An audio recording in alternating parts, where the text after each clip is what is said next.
La Bible révèle que la fin de toute chose est proche et que Dieu appelle tout homme à pouvoir se réjouir de la seconde venue de Jésus-Christ. L'objectif de cette présentation est de vous préparer à être du nombre de ceux qui gardent les commandements de Dieu et le témoignage, la foi de Jésus-Christ.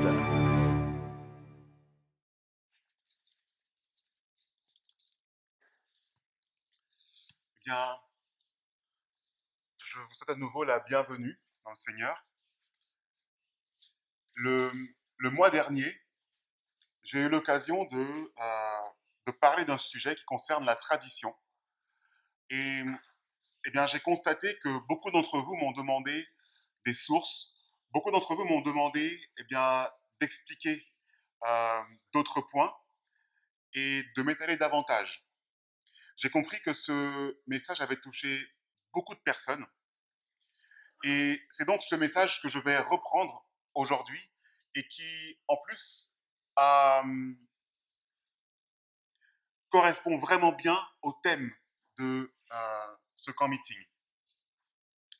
Et ce thème, c'est justement la tradition.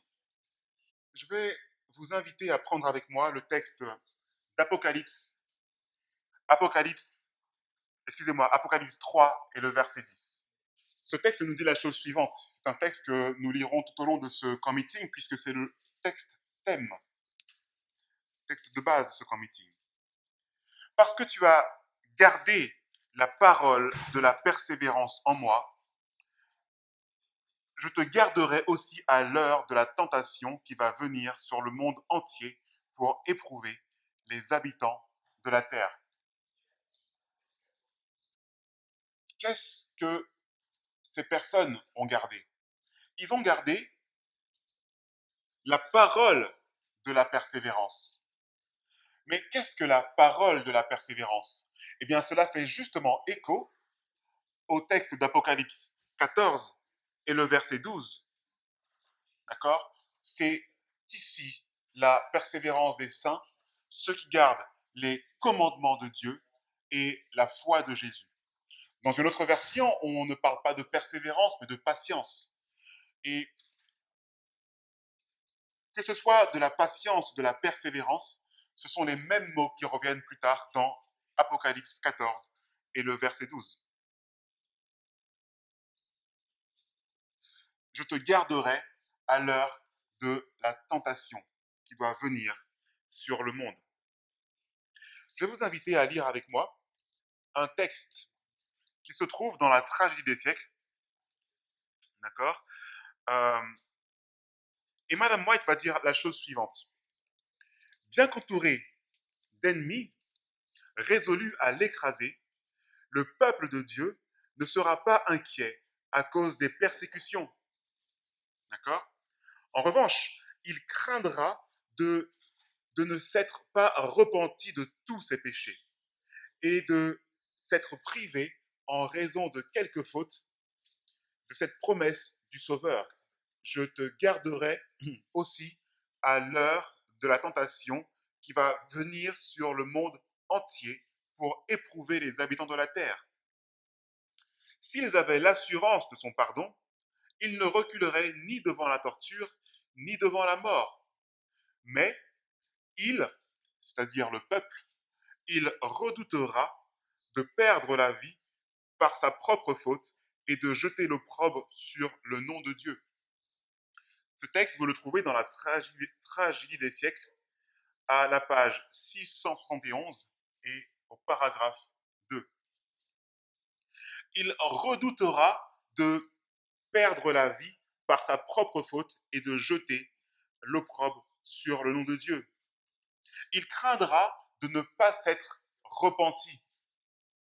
Ce texte-là, que nous venons de lire, fait également écho à un autre texte que vous connaissez bien et qui se trouve dans Ézéchiel au chapitre 9 et le verset 4, où un certain nombre de personnes gémissent à cause des péchés qui se commettent dans leur environnement.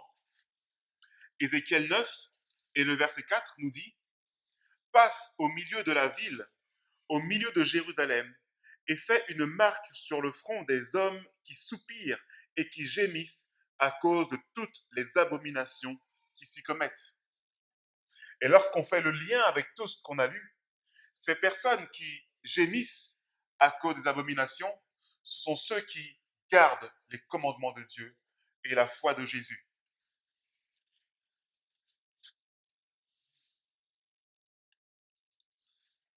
Le thème de ce message que je vous apporte aujourd'hui concerne les familles et en relation avec l'idolâtrie. Vous allez voir que famille, idolâtrie aboutit à la tradition. Et la tradition, c'est ce qui a causé la perte de Jérusalem dans Ézéchiel au chapitre 9. Je vais vous inviter à prendre avec moi le texte qui se trouve dans Ésaïe 29 et le verset 13. Ésaïe 29 et le verset 13. Le Seigneur dit, « Quand ce peuple s'approche de moi, il m'honore de la bouche et des lèvres, mais son cœur est éloigné de moi, et la crainte qu'il a de moi n'est qu'un précepte de tradition humaine. » La crainte qu'il a de moi n'est qu'un précepte de tradition humaine. Qu'est-ce que la tradition humaine selon Ésaïe? Eh bien, c'est d'honorer Dieu de la bouche et des lèvres, tout en ayant le cœur totalement éloigné de Dieu. Voici ce qu'est la tradition humaine. Elle peut revêtir une apparence de piété, mais comme nous l'avons vu ce matin, et comme nous l'avons vu hier soir, nous pouvons parler du message des 3 anges, tout en étant adventistes, mais ne pas avoir l'esprit du message des 3 anges. Et c'est cela, la tradition. C'est de revêtir la piété, mais avoir le cœur totalement éloigné de Dieu. Permettez-moi de revenir sur ce texte d'Ézéchiel 9 et le verset 4, et sur un détail en particulier. Passe au milieu de la ville, au milieu de Jérusalem, et fait une marque sur le front des hommes qui soupirent et qui gémissent à cause de toutes les abominations qui s'y commettent. Une marque sur le front des gens qui soupirent et qui gémissent. Une marque sur le front pour les personnes qui observent les commandements de Dieu et la foi de Jésus. À partir du moment où il y a une marque et un sceau de Dieu, il y a parallèlement une marque de la bête. L'un ne peut pas aller sans l'autre. Si certains sont scellés pour la vie, d'autres sont scellés également pour la mort. Donc l'un ne peut pas aller sans l'autre. Ici, nous sommes dans une phase prophétique où nous parlons du scellement pour les justes. Ce sont eux qui vont recevoir cette marque sur le front, et du scellement pour les personnes qui vont être détruites. Il faut donc comprendre que ceux qui vont être détruits ici ont tous reçu la marque de la bête. Mais il y a un ordre dans cette destruction.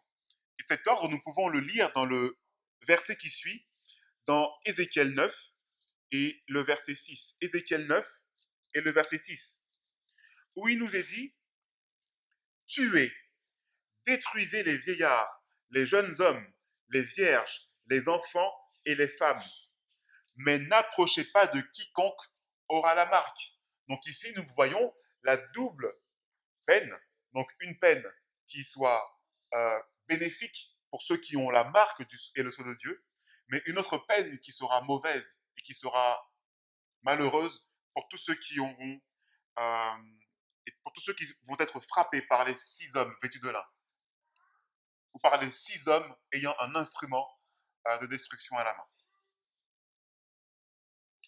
Je vous invite à prendre en considération ceux qui vont être touchés par cette malédiction.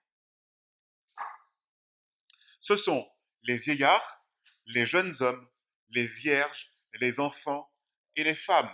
Je reprends, les jeunes hommes, les vieillards, les vierges, les enfants et les femmes. Ce sont ceux qui vont être frappés par les 6 hommes aux instruments de destruction. Avez-vous remarqué le champ lexical? Avez-vous remarqué quel est le thème autour de ces mots? Vieillards, jeunes hommes, vierges, enfants et femmes.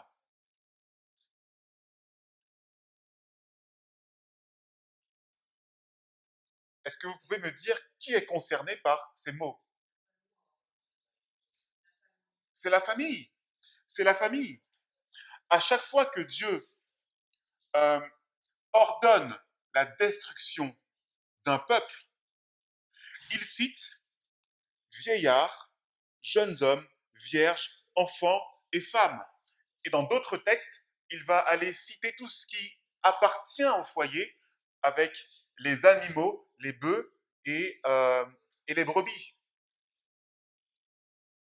C'est ce que nous pouvons lire dans 1 Samuel 15 et le verset 3. 1 Samuel 15 et le verset 3 va confirmer en fait cela. Ici, nous sommes à la destruction des Madianites par Saül. 1 Samuel 15 et le verset 3. Maintenant, va et frappe Amalek et vouez à l'interdit tout ce qu'il a. Ne l'épargne point, mais fais mourir les hommes, les femmes, les jeunes enfants et ceux qui têtent, donc les nourrissons, les bœufs et les brebis, les chameaux et les ânes, tout ce qui appartient au foyer. Nous avons la même description dans Josué 6 et le verset 20 lors de la destruction de Jéricho. Ce sont les hommes, les femmes, les vieillards, les nourrissons, les brebis, les bœufs, les ânes et tout ce qui appartient au foyer. Ce sont des familles qui sont détruites.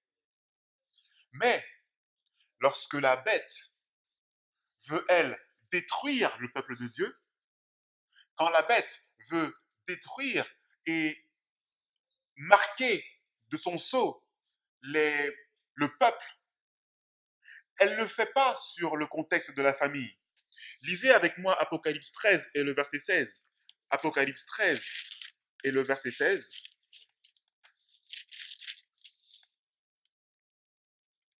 Apocalypse 13 et le verset 16.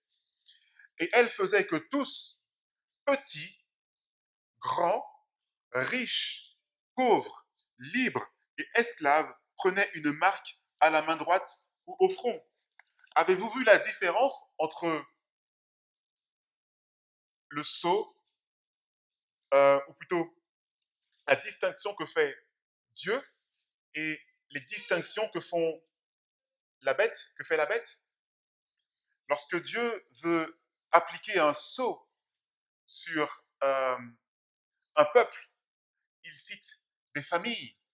Lorsque la bête veut appliquer un sceau sur le peuple, ils sont cités par leur statut social. Les petits, les grands, les pauvres, les riches. Mais Dieu met en avant non pas notre statut social, mais notre foyer. Ici, c'est notre foyer dont il est question. Et donc, lorsque Dieu ordonne la destruction de Jérusalem, il va ordonner la destruction des familles qui n'observent pas les commandements de Dieu et la foi de Jésus. Et il va rajouter une petite phrase supplémentaire en disant, dans Ézéchiel 9 et le verset 6, « Et commencez par mon sanctuaire ». Dans nos assemblées, nous avons coutume de dire que ce petit bout de phrase correspond aux leaders, correspond aux anciens d'église, correspond aux pasteurs qui n'auraient pas fait leur travail. Et en effet, c'est juste de dire cela, parce que cela correspond aussi aux responsables religieux qui n'auraient pas fait leur travail. Dans Ézéchiel 3 et le verset 20, Dieu rappelle à Ézéchiel que tu dois transmettre tout ce que je te dis, sinon le sang de peuple va retomber sur toi. Et donc, il est normal que l'on commence par le sanctuaire si, eh bien, les autorités religieuses ne font pas leur travail. Parce que le sang du peuple doit d'abord retomber sur eux. Mais pourquoi Pourquoi avoir commencé par le sanctuaire? Ça, c'est une bonne question. Pourquoi avoir commencé par le sanctuaire? Eh bien, il y a une raison plus historique à cela. Nous connaissons la raison morale, nous en connaissons la raison prophétique, mais quelle est la raison historique? Eh bien, la raison historique pour laquelle on commence par le sanctuaire se trouve dans le chapitre juste avant. Dans le chapitre juste avant, au chapitre 8, dans Ézéchiel, au chapitre 8.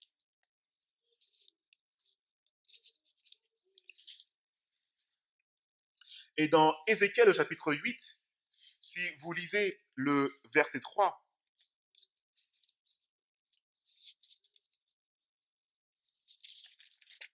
Ézéchiel chapitre 8 et le verset 3,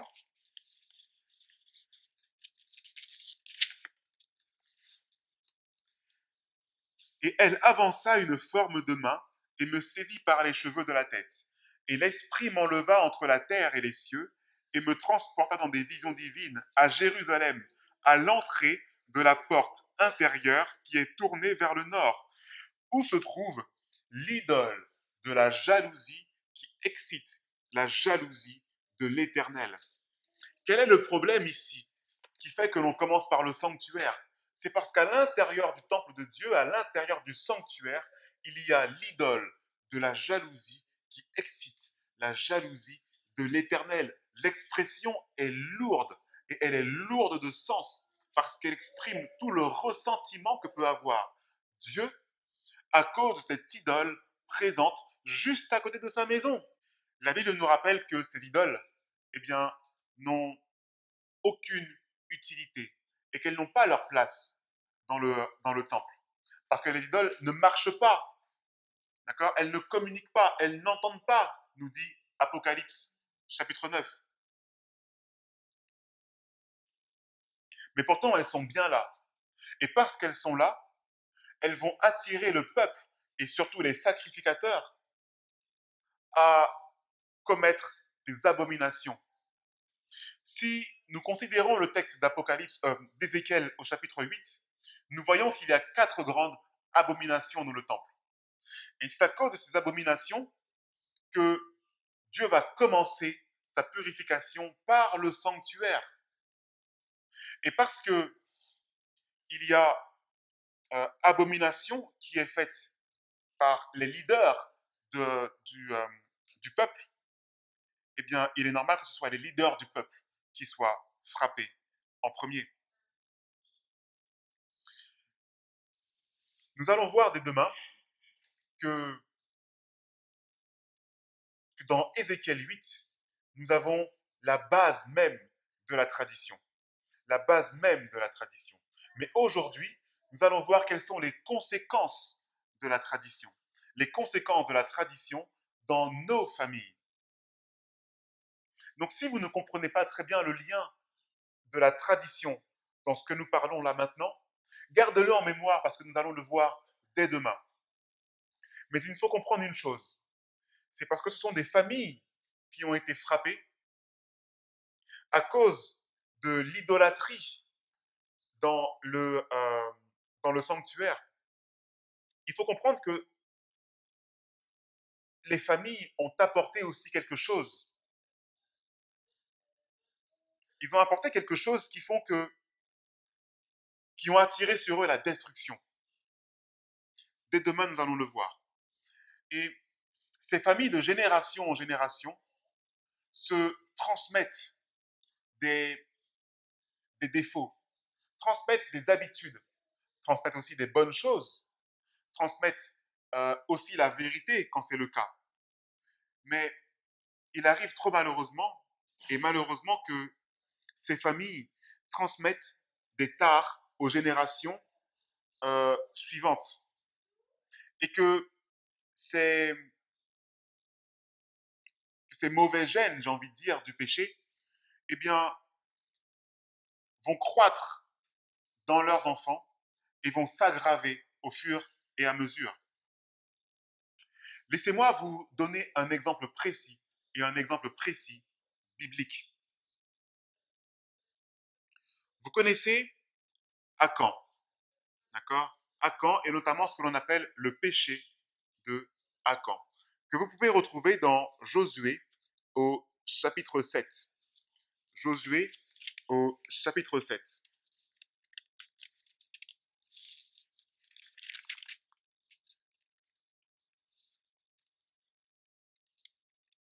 Et pour reprendre un petit peu le contexte, Josué vient d'essuyer une lourde défaite. Alors que juste avant, il était vainqueur à Jéricho, voici que lorsqu'il part en guerre, il essuie une lourde défaite. Et le Seigneur va lui dire qu'il y a encore de l'interdit. Il y a de l'interdit dans le peuple. Et à cause de cet interdit, eh bien, c'est la raison pour laquelle tu as été battu. Et c'est la raison pour laquelle je ne peux pas, dit le Seigneur, je ne peux pas euh, te rendre vainqueur. Lisez avec moi Josué 7 et les versets 16 et 18. Josué 7 et les versets 16 à 18. Et regardons comment eh bien, l'idolâtrie a été identifiée au sein du peuple.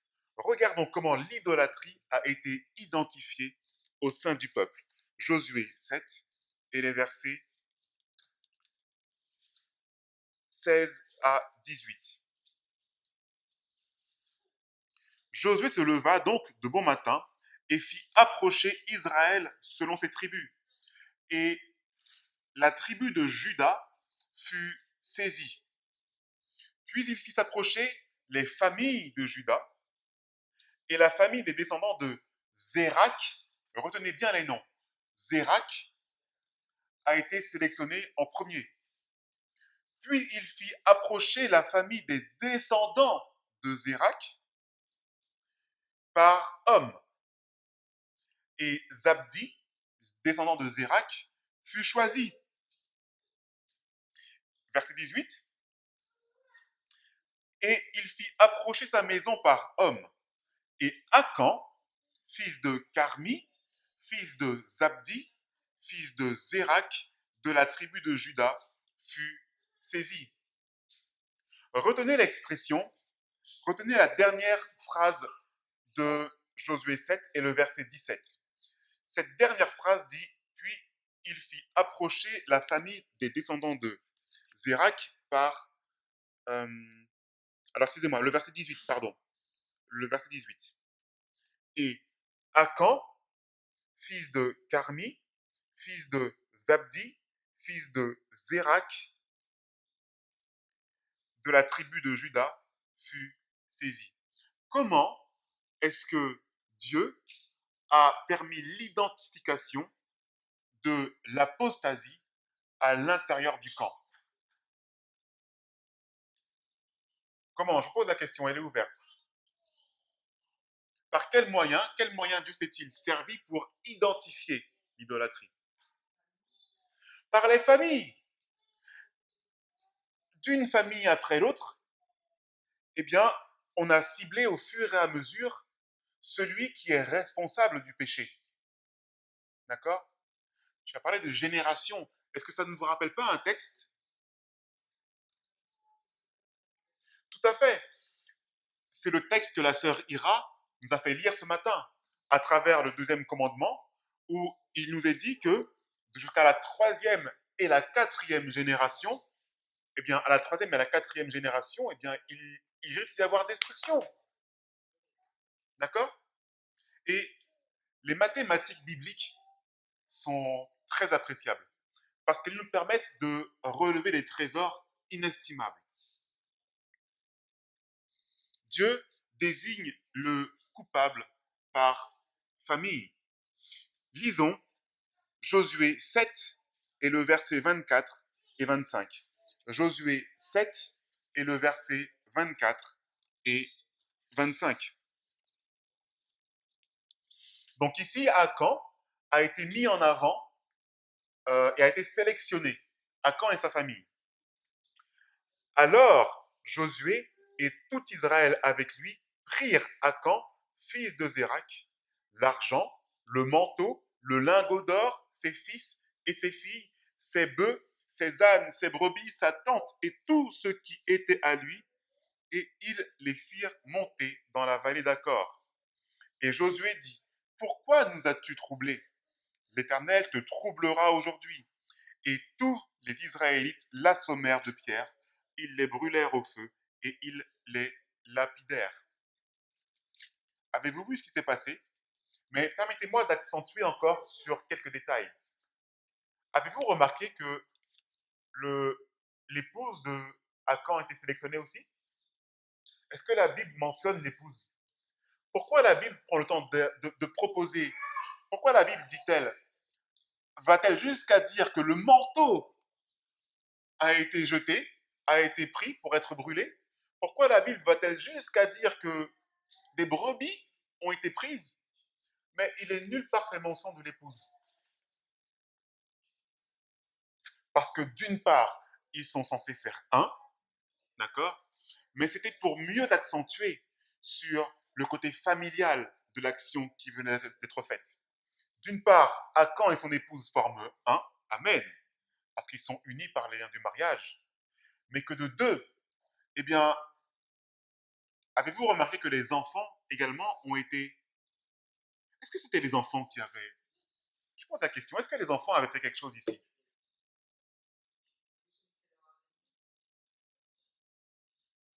Est-ce que les enfants étaient coupables du péché de leur père? Est-ce que vous ne trouvez pas ça injuste? Que mon père a péché, c'est moi qui brûle. Vous ne trouvez pas ça injuste? Ah, on va y répondre à cette question dans quelques instants. Mais ce qui est sûr ici, c'est que Akan et toute sa famille a été lapidée et a été détruite. D'accord? Tout à l'heure, je vous parlais de mathématiques bibliques. Les mathématiques bibliques que nous allons appliquer se basent justement sur le texte d'Exode 20 et le verset 4 à 5. Exode 20 et le verset 4 à 5 qui est le deuxième commandement. Et dans un contexte d'idolâtrie, écoutez bien, dans un contexte d'idolâtrie, voici ce que dit le deuxième commandement. Tu ne te feras point d'image taillée, ni de représentation quelconque des choses qui sont en haut dans les cieux, qui sont en bas sur la terre, et qui sont dans les eaux plus bas que la terre. Tu ne te prosterneras point devant elles, et tu ne les serviras point. Car moi, l'Éternel, ton Dieu, je suis un Dieu jaloux.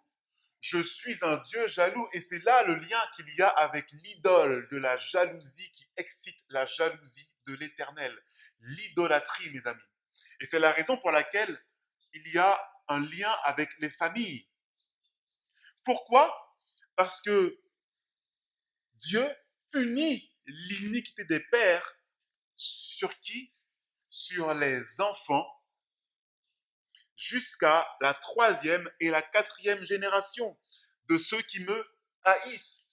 Je m'arrête là, je m'arrête sur la partie mauvaise, sur la partie malheureuse en fait de ce commandement. Parce que Dieu punit l'iniquité des pères jusqu'à la 3e et la 4e génération. Et si on fait le calcul et qu'on a Akan en dessous, qui serait là, quelle génération? Puisque lui, il a été détruit. Si c'était détruit, c'est que les générations se sont stoppées à ce moment-là. C'est que ses fils ont été détruits aussi. Les générations se sont stoppées à ce moment-là. Donc si on a ces enfants qui sont détruits à ce moment-là et qui forment la 4e génération, on a Akan qui forme la 3e génération, on a Carmi qui forme la 2e génération, on a Zabdi qui forme la 1re génération, eh bien, on va avoir l'original, juste au-dessus. Qui est qui? Qui est Zérak?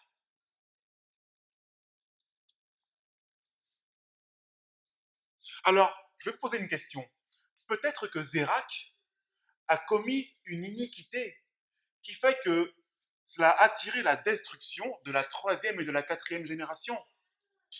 Est-ce que Zérak avait commis une iniquité qui a attiré la destruction de la troisième et la quatrième génération? Il n'y a pas beaucoup d'histoire sur ce Zérak, mais on a les conditions de sa naissance. Et je vais vous inviter à lire avec moi les conditions de sa naissance. Dans Genèse 38, Genèse 38 et le verset 27 à 30. Genèse 38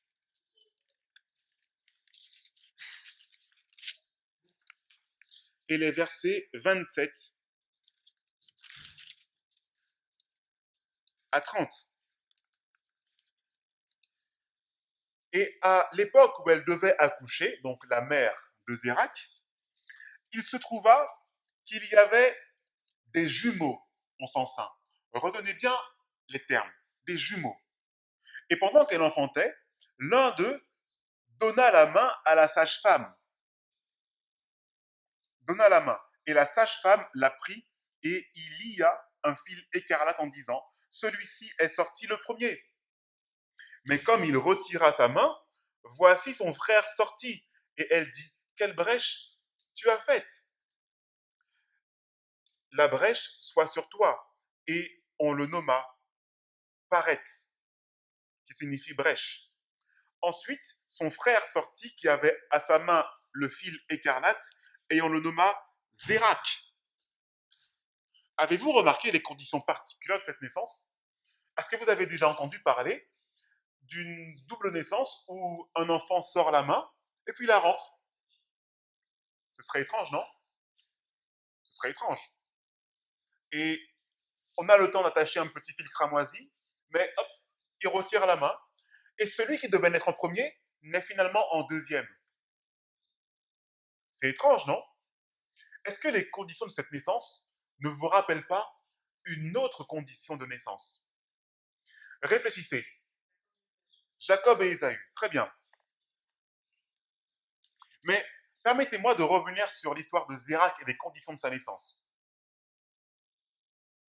Il y a un enjeu ici qui se joue dès sa naissance.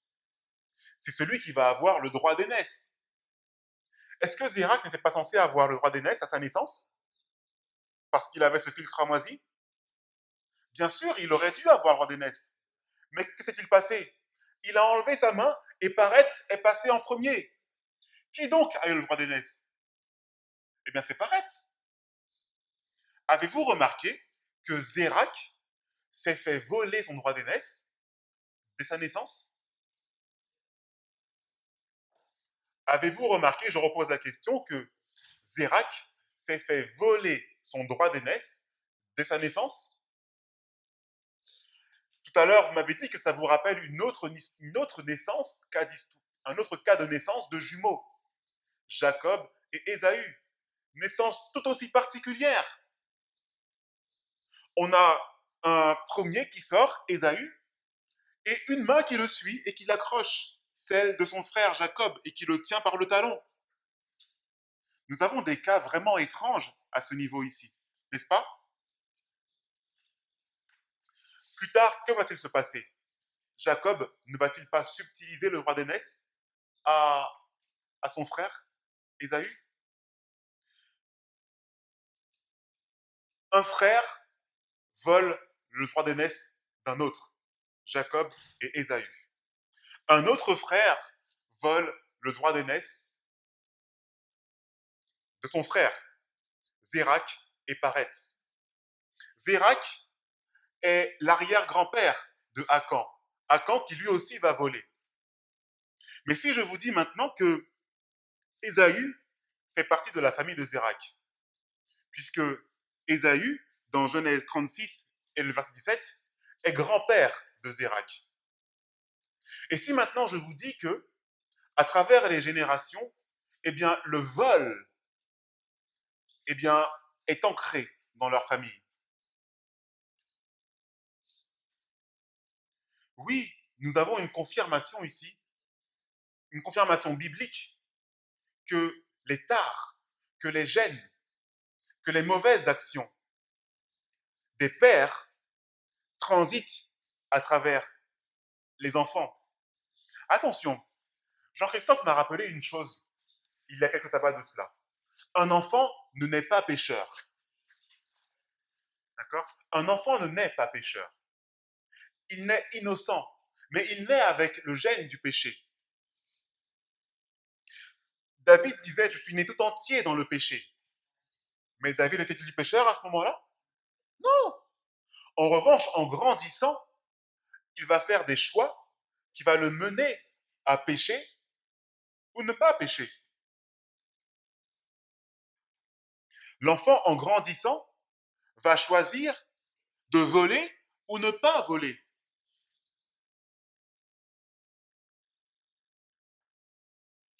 Mais il est clair ici, mes amis, que les défauts que nous pouvons avoir, eh bien, transitent, euh, transitent chez nos enfants.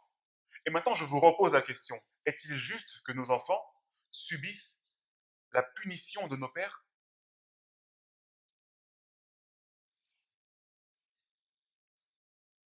Madame White va nous l'exprimer. Et va nous l'exprimer d'une manière très claire, plus claire que moi. Et je vous invite à lire avec moi ce texte qui se trouve dans Patriarches et Prophètes, page 278 en français et paragraphe 7. Patriarches et Prophètes, 278 et paragraphe 7. Donc, elle poursuit en disant qui punit, en fait, à ce moment-là, elle est en train de décrire les commandements. Et donc, quand elle arrive au second commandement, elle dit qui punit l'iniquité des pères sur les enfants jusqu'à la 3e et à la 4e génération de ceux qui me haïssent. Les enfants portent inévitablement les conséquences de l'inconduite paternelle ou maternelle. Mais ils ne sont punis, pour les péchés de leurs parents que s'ils y participent. Il arrive néanmoins que les enfants suivent les traces et participent ainsi à leurs péchés, tant par hérédité que par l'exemple reçu. Elle poursuit en disant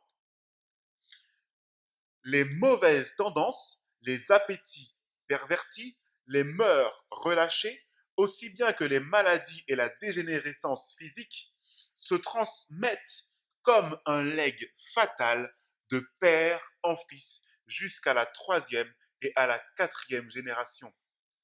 Ce fait redoutable devrait inspirer aux hommes une crainte salutaire et les éloigner de la voie du péché. Avez-vous compris ce que Madame White vient de dire ici?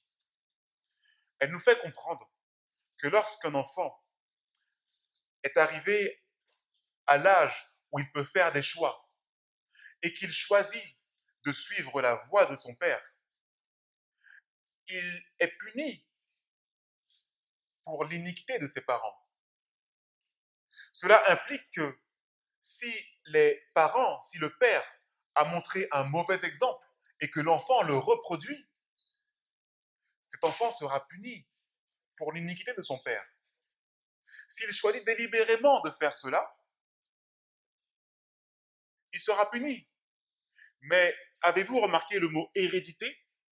C'est parce que certains enfants peuvent pratiquer le péché par choix, sans se rendre compte qu'ils pratiquent l'iniquité de leur père. J'ai vu par expérience des pères alcooliques qui ont arrêté l'alcool au moment de leur conversion.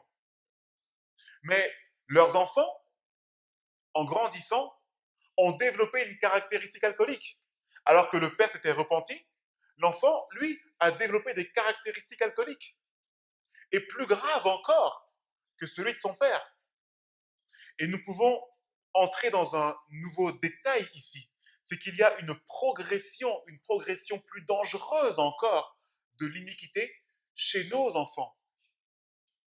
La Bible nous fait clairement comprendre que nos enfants, euh, la situation va s'aggraver. Ils deviendront encore plus et encore plus que nous qui sommes parents. Et cela implique une chose. Et cela implique une chose. Avez-vous compris que l'hérédité du péché se trouve dans un contexte d'idolâtrie? L'hérédité du péché se trouve dans un contexte d'idolâtrie. C'est ce que nous avons vu avec la punition qu'a subie les habitants de Jérusalem à cause de l'idolâtrie qu'il y avait dans le temple. Nous comprenons la destruction des enfants par hérédité qui se trouve dans le deuxième commandement, dans un contexte d'idolâtrie, encore une fois. Cette transmission, et nous allons le voir demain, cette transmission au péché, ce legs fatal que nous donnons à nos enfants, s'appelle la tradition. Et nous allons encore mieux le décrire dès demain. Chers amis, je sais que ce message est dur à entendre, parce qu'une majorité d'entre vous, moi y compris, nous sommes parents. Je ne veux pas vous faire de sermon aujourd'hui. Je veux juste poser les bases pour que vous puissiez prendre appui sur ces bases et faire les démarches qui sont nécessaires pour que ce cycle de punition prévu par le deuxième commandement stoppe et s'arrête définitivement. Un homme a appliqué cela dans la Bible et a stoppé ce cycle de destruction prévu par la loi. Dans un contexte d'idolâtrie, cet homme s'est rendu dans le jardin de son père et a renversé l'idole qui se trouvait dans le jardin de son père. Et cet homme, c'est Gédéon. Bien avant qu'il commence son ministère de Jéru-Baal, celui qui stoppe les Baals, eh bien, il a stoppé ce cycle de destruction qui allait le mener lui-même à la destruction. Est-ce que vous avez compris ça? Il nous faut aujourd'hui apprendre à nos enfants à faire tomber l'idole, ce legs fatal que nous transmettons à nos enfants. Et si vous n'avez pas encore d'enfants, et si nous ne sommes pas mariés et que nous n'avons pas encore de descendance, nous devons faire en sorte que cette idole soit renversée avant que nous ayons une descendance, à cause du risque de transmission fatale que nous risquons de lui donner.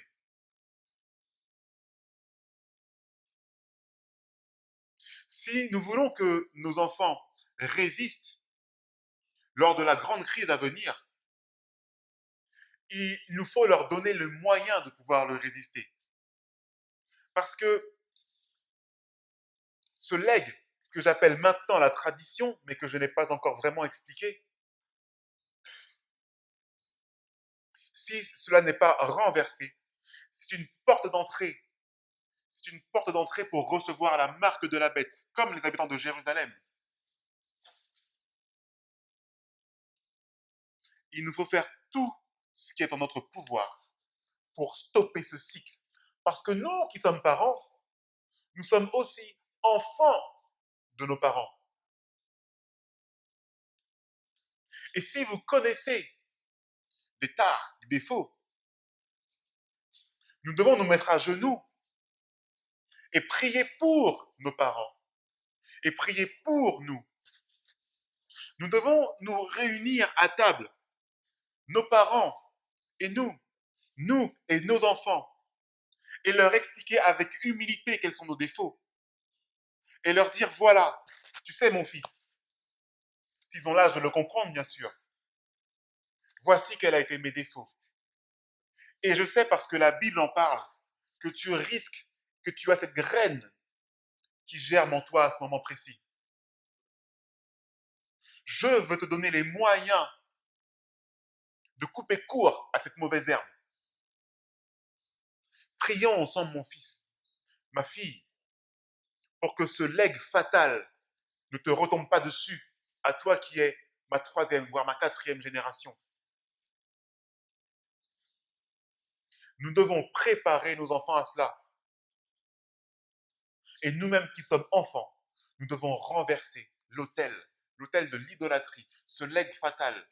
Nous allons en parler demain.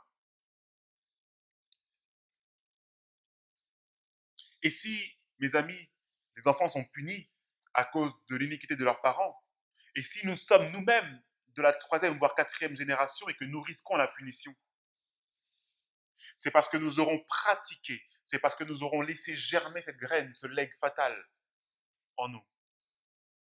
Et c'est la raison pour laquelle ce legs fatal est détruit, pour que cette mauvaise herbe ne puisse pas se répandre partout. Dieu ne laisse pas l'apostasie se répandre comme ça sans agir. Il agit. Mais quand il agit, cela est juste. Nous ne pouvons pas dire que ces enfants qui sont détruits à ce moment précis sont des justes. S'ils sont détruits, c'est parce qu'ils ont appliqué volontairement cela. Permettez-moi de conclure avec le texte qui se trouve dans Psaume 145 et le verset 17 et 19. Psaume 145 et le verset 17 et 19. Encore une fois, ce n'est pas un sermon. Mais prenez les bases de ce message et appliquez-les dans votre vie. Prenez les responsabilités qui vous incombent. Je ne peux pas poser le doigt sur vous parce que je sais quelles sont les responsabilités qui m'incombent. Je sais quels ont été mes défauts et quel est le legs fatal que j'ai donné à mon fils.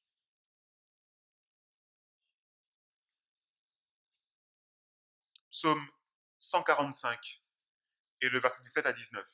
L'Éternel est juste dans toutes ses voies. S'il détruit, c'est parce qu'il est juste. Et c'est une action juste.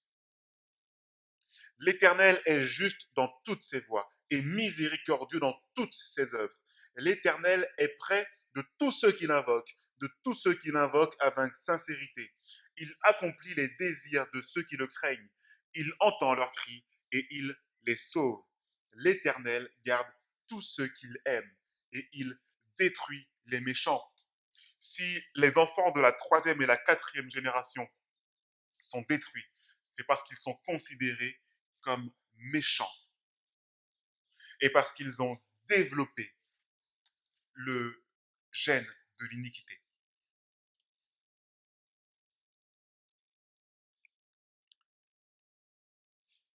L'Éternel lui dit, passe au milieu de la ville, au milieu de Jérusalem, et fais une marque sur le front des hommes qui soupirent et qui gémissent à cause de toutes les abominations qui s'y commettent. Les hommes qui soupirent et qui gémissent, ce sont ces hommes, ces enfants, ces femmes, les membres d'une famille entière qui ont fait la démarche de renverser l'idole, de l'idolâtrie, et qui ont décidé de stopper et mettre un frein à ce legs fatal. Gardons cela en mémoire. Demain, nous parlerons justement de cette idolâtrie et comment elle pousse dans nos foyers. Que Dieu vous bénisse.